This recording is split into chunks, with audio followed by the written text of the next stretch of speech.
22e jour, troisième moyen de soulager les âmes du purgatoire, la Sainte Communion. 1.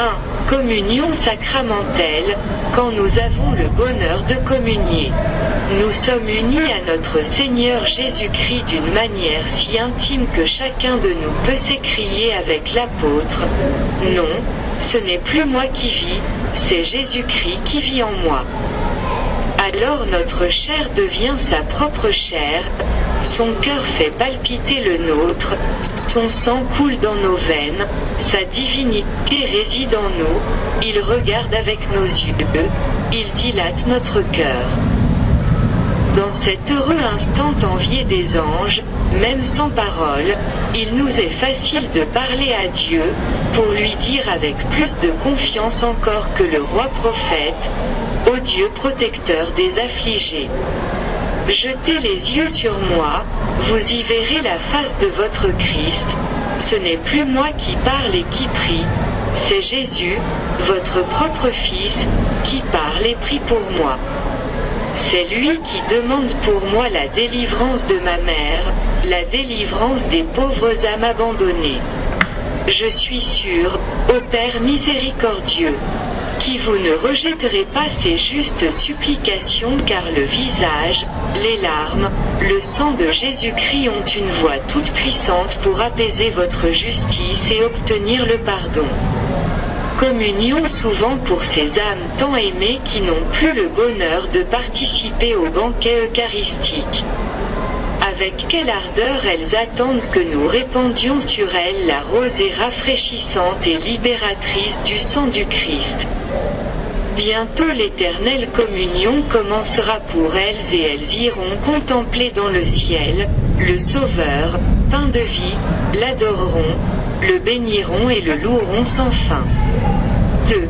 Communion spirituelle, si vous ne pouvez pas faire souvent la communion sacramentelle, c'est-à-dire recevoir réellement notre Seigneur Jésus-Christ dans votre cœur à la messe.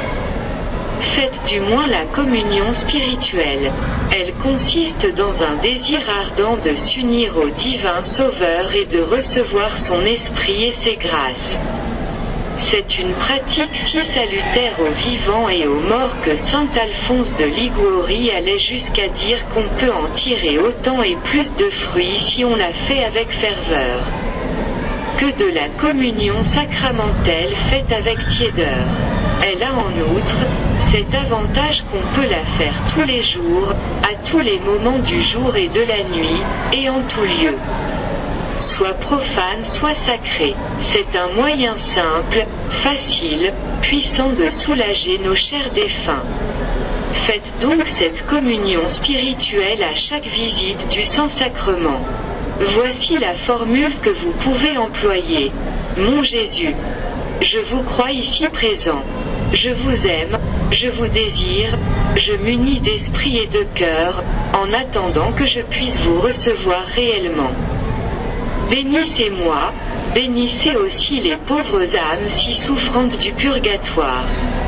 Oui, Seigneur, appelez vos enfants et nos frères au repos éternel et que la lumière qui ne s'éteint plus luise sur eux. Qu'ils reposent en paix. 3.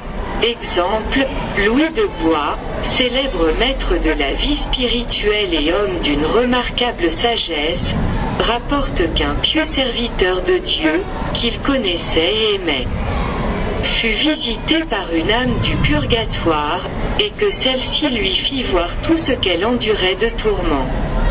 Elle était punie pour avoir reçu la divine Eucharistie avec une préparation insuffisante et beaucoup de tiédeur. C'est pourquoi la divine justice l'avait condamnée au supplice d'un feu dévorant qui la consumait. Je vous demande, vous qui avez été mon ami intime et fidèle, et qui devez l'être encore, de communier une fois en mon nom et de le faire avec toute l'ardeur et toute la charité dont vous êtes capable. Je suis sûr que cette fervente communion suffira pour ma délivrance et que par ce moyen seront compensées mes coupables froideurs. Celui-ci s'empressa de participer à la Sainte Messe et de communier pieusement pour le repos de l'âme de son ami. Après l'action de grâce, l'âme lui apparut de nouveau. Parée d'une lumière incomparable, heureuse et pleine de reconnaissance. Soyez bénis, ô le meilleur des amis, votre communion m'a délivré et je vais voir face à face mon adorable maître. Rappelons le conseil de saint Bonaventure, que la charité vous porte à communier, car il n'y a rien de plus efficace pour le repos éternel des défunts. Prions, vous retenez, ô mon Dieu, les âmes de mes proches dans votre justice, mais vous voulez qu'en mangeant le pain des anges, je puisse leur ouvrir le paradis. Soyez donc bénis, Père miséricordieux. Et je promets que désormais je communierai souvent en faveur de ces saintes âmes du purgatoire. Vous ne verrez plus ainsi en moi que votre Fils, et ma voix, couverte par la sienne, parviendra ainsi jusqu'à vous et m'obtiendra plus sûrement la grâce que je sollicite. Ô Jésus, soyez propice à nos chers défunts. Qu'ils reposent en paix. Prière.